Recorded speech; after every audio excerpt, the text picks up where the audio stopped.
Hey, how's it going? Thanks for stopping by.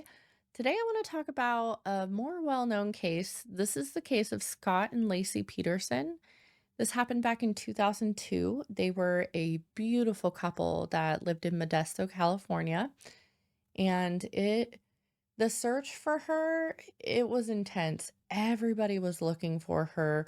It was all over the news. I mean, she's a beautiful, happy woman. I mean, you look at any of her pictures, you can see it feels warm. Like looking into her face, it feels warm and happy. So, I mean, everybody looked for her.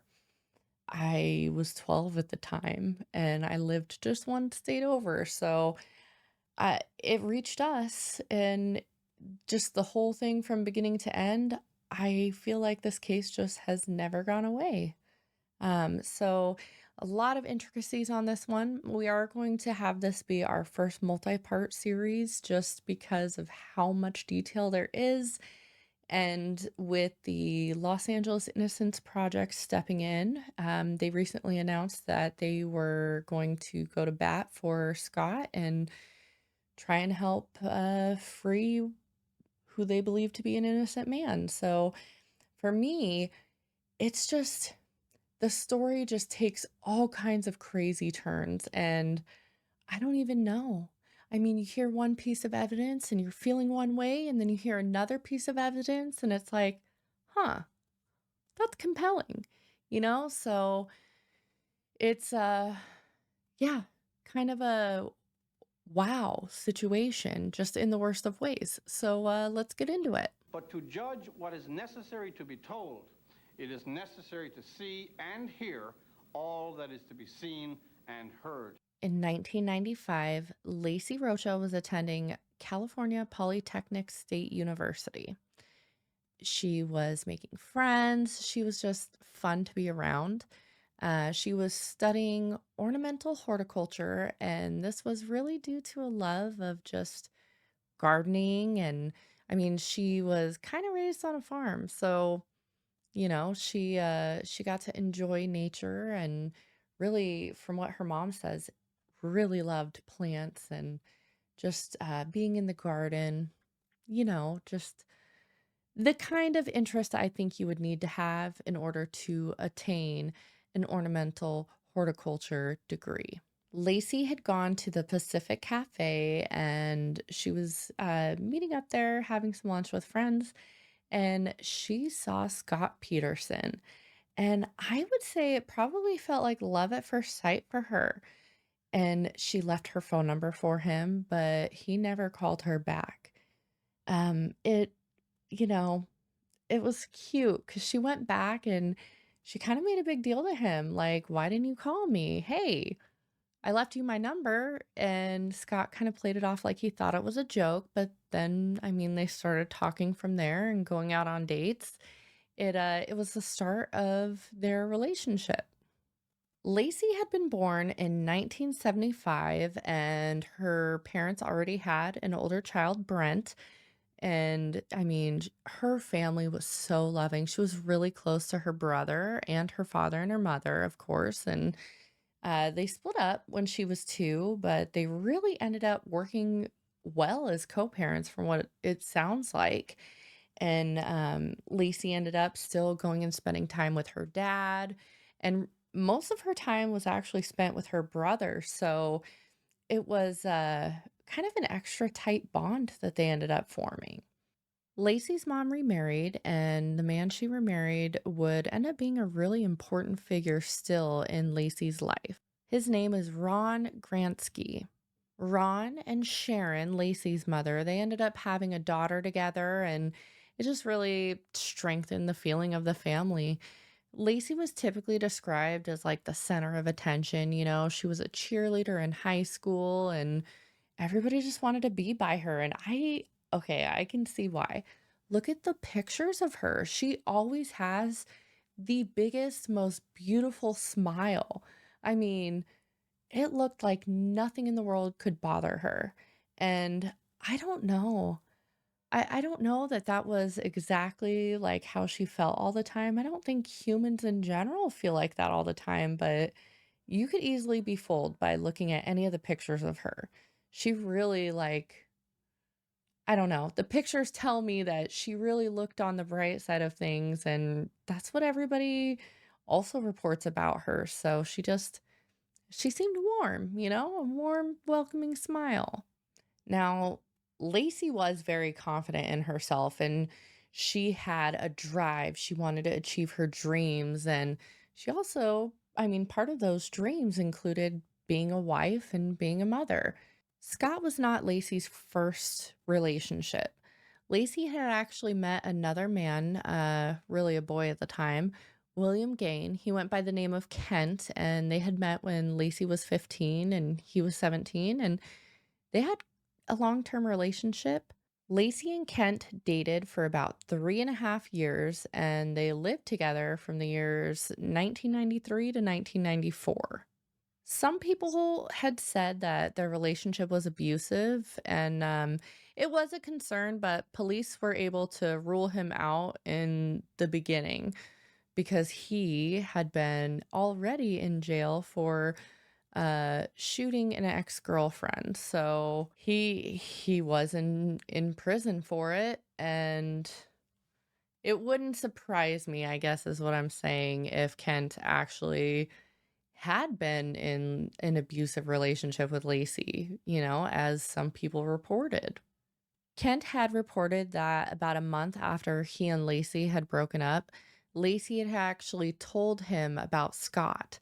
So, I mean, it seems like she was wanting to make sure that he knew that she thinks she found the one.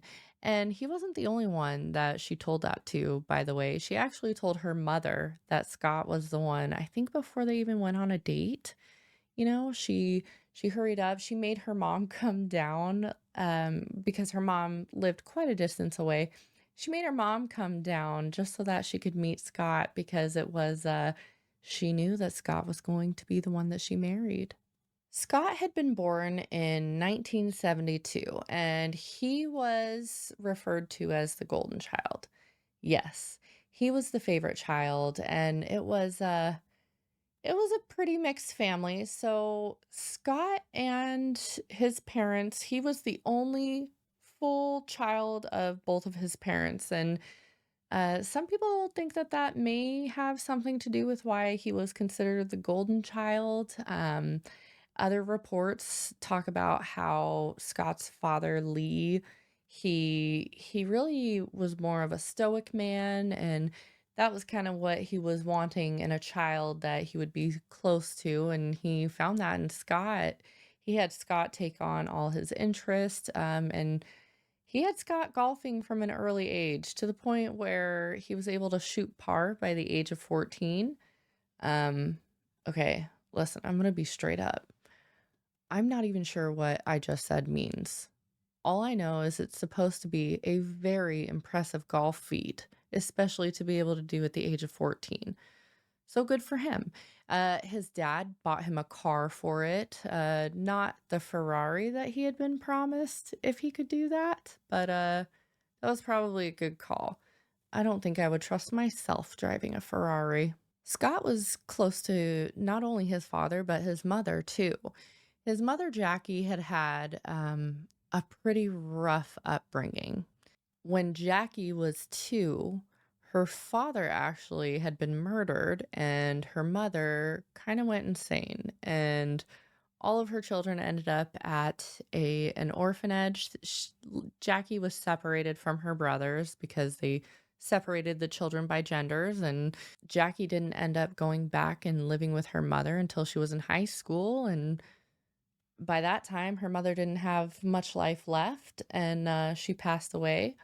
Jackie went through it too. She had 2 children before she kept a baby. So her first 2 children she put up for adoption. The fathers just like abandoned her after she got pregnant. And I mean, she's coming from a broken home. She's coming from an orphanage. So I'm sure it was probably difficult for her to have the emotional stability she needed to be able to navigate the world of dating and relationships. And she, I'm sure, learned a lot in those years. Now, she did go to the marriage with Lee, having one child that she had kept. And Lee actually had previous children too, but they knew where they stood after Scott was born. Let's just say that. Scott had always strived for just being the best at everything. Okay. Scott was also at the same time described to be a really calm, laid back guy. I mean, it sounds like really nobody came out there and said he had any kind of anger problem. Everybody just said he was always cool, calm, controlled, and he didn't seem like he was the kind of person to fly off the handle, like, ever. Scott had graduated high school in 1990, and he got a golfing scholarship to Arizona State University. Now, Arizona State University, ASU, they are a big golf school. I mean, right there in Phoenix, golf courses are a huge thing. You've got a giant retirement community, so there are tons of golf courses out there, beautifully maintained. So it makes perfect sense that that would be a golfing college. You don't have to worry about snow and the grass is pretty even throughout the year. Great. I mean, except for the summer, but still, they do their best. Scott he wasn't as successful at ASU as he had been back in his town at home, and he ended up leaving ASU after about one semester. After that, Scott moved to San Luis Obispo with his parents and he started attending college there. When Scott was 20, he told his father that he was moving out of the house and his father was supportive. Scott's described as quite the party animal from back in the day. He had moved into an apartment, he had lived with a few guys, and he enjoyed the bachelor life. They partied. Scott loved women. Like, he was really, really big on women, okay? Like, sex addict levels is what people said. I mean, he ended up developing a sex addiction. And I'm not sure exactly when the addiction hit. I think that's something that's kind of hard to pin down unless you're really there, you really have proof. And remember, we're talking like back in the 90s. Scott may have had some kind of mobile technology, but it's nothing like what we have today. It would have been real interesting, I guess, to say the least, if there had been, I think. Scott worked 3 jobs to support himself. He worked at 2 different golf courses, and then he had the waiter job at the Pacific Cafe, where he ended up meeting Lacey and their whole relationship began. Scott had just recently been through a breakup with his ex-girlfriend, Lauren Putnant. Now, Lauren had worked at the Pacific Cafe with Scott, and she said that they had a lot of fun. They had been together for about a year, year and a half, and they partied. I mean, they partied hard and she enjoyed it. I mean, she had just turned 18 when she had met him, so it was she was really enjoying the ride until Scott started calming down. Now, when Scott didn't want to go out as much as her, he wanted to stay at home more and just hang out. She broke up with him. She wasn't really interested in that. That wasn't what she was looking for. She wanted to be able to go and have fun, and Scott seemingly had moved beyond it. Even later on, Lauren had come out and she had talked about just how romantic Scott was. I mean, he was charming. He had champagne and berries on the beach for her, and I mean, he charmed her parents, and for a while she thought that she was going to be the one to marry him, but yeah, it didn't end up working out. He was seemingly pretty upset when they broke up, but he ended up rebounding with Lacey about a week later. So they both kind of were coming from a vulnerable place, and for whatever reason it was, it just really worked out for them. Scott and Lacey had their first date, and it seemed, more of Scott's desired date. So what they did was they actually went out on a fishing trip out on a boat, and I don't know. Doesn't sound like a fun time to me. And apparently, Lacey didn't enjoy it either. She ended up spending most of the time seasick and It was, very unpleasant for her. She indulged it, though, because she felt like Scott had been the one. He was romantic. He swept her off her feet just like he had done with Lauren and probably a bunch of other girls out there, you know? He just, a romantic dude, I guess. He really enjoyed it, and, Lacey enjoyed it too. He had gotten flowers for her. When her mom came down to meet him after their first date, he had actually set up a table at the restaurant he had worked at for them, and he had gotten roses for Lacey, a dozen red, and then roses for Lacey's mom, a dozen white. And I don't know if it was more of he was really, I mean, Lauren kind of has an idea that he had been trying to show Lacey off to her, for maybe jealousy reasons. I don't know, but it just I think regardless whether Lauren had worked there or not, I think that Scott still would have wanted to pull out all the stops, just being the romantic that he was. One of the things that was really special about Lacey, though, is that Lacey was the first person that Scott had brought home. She was his first girlfriend that he introduced to the family. So, for whatever reason, it just, for him, it felt perfect. For her, it felt perfect. And surprisingly, they didn't even rush really fast into getting married. Scott proposed to Lacey in December of 1996, and in August of 1997, they were married. This was shortly before Lacey had graduated. Scott still had another year to go. So it was interesting. For a bit in their relationship, they didn't actually live together.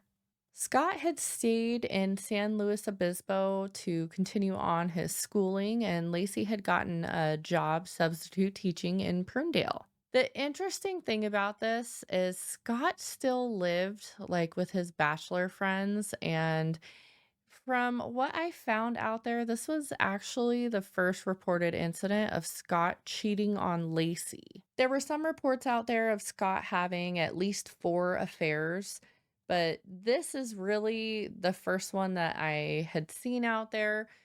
Whatever other affairs he had, they weren't really brought out. It's just this one and Amber Frey. So it's somebody in Scott's family that had come out and had talked about how he had had numerous affairs, really explaining that Scott was a sex addict. Later on, Scott insists that Lacey knew of the affairs. Um, Lacey's family doesn't come out and say that they knew of any of the affairs at all. Scott's mom, actually, she comes out and she does say that she saw them arguing one time over one of Scott's affairs. So I don't know when this was. There wasn't really much information on it out there. It's just noted, and that's kind of what Jackie comes out and says, no, we knew that Scott had a problem. We saw them fighting. So it's an interesting circumstance. So, the story of Scott's first affair is that while he was still staying in San Luis Obispo for school and Lacey had been living in Prunedale, he actually had met a woman named Janet. And he did the same romantic thing that he does every time to sweep her off her feet. He got her jewelry, took her out on fancy dates, and the flowers, of course. And Janet did not know that Scott was married.